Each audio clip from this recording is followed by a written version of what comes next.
have you ever actually tried to tickle yourself? Go on, give it a shot. It's impossible, right? But isn't it weird that the exact same touch from a friend can send you into a fit of giggles, while your own attempt falls completely flat? The secret isn't in your fingers or your skin. It's all happening deep inside your brain. Scientists think ticklishness might have evolved as a kind of built-in alarm system for the vulnerable parts of your body. So why does the alarm only go off when someone else trips it? The answer lies in a part of your brain that's constantly predicting your every move, like a psychic who's always spoiling the surprise. Today, we're going to figure out how it works. And then, we'll even try to outsmart it. It's a phenomenon so common we barely even notice it, but it gets at a fundamental question of how we experience the world. How does your brain know the difference between your touch and someone else's? There's no special signal from your skin that says, hey, this one's self-inflicted. And yet, your brain just knows.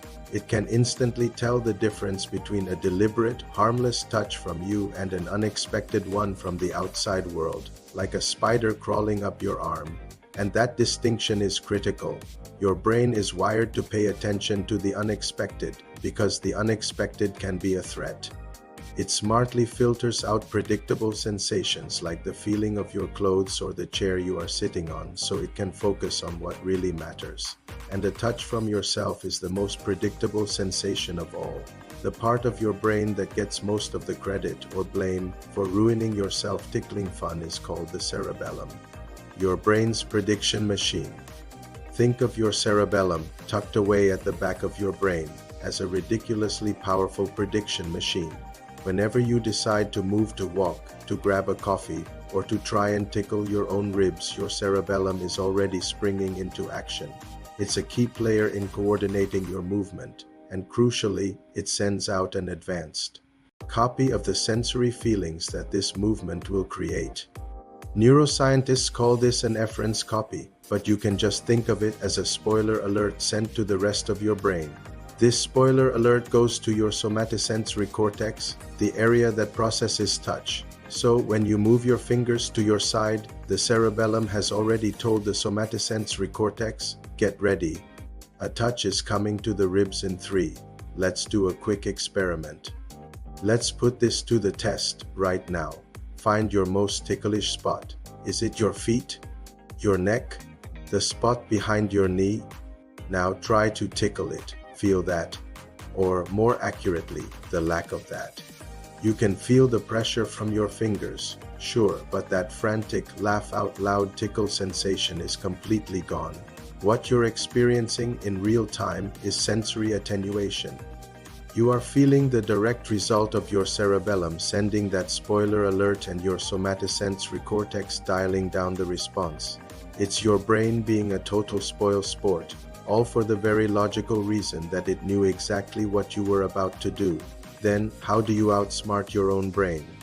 If surprise is the secret ingredient, is it possible to actually trick your own brain?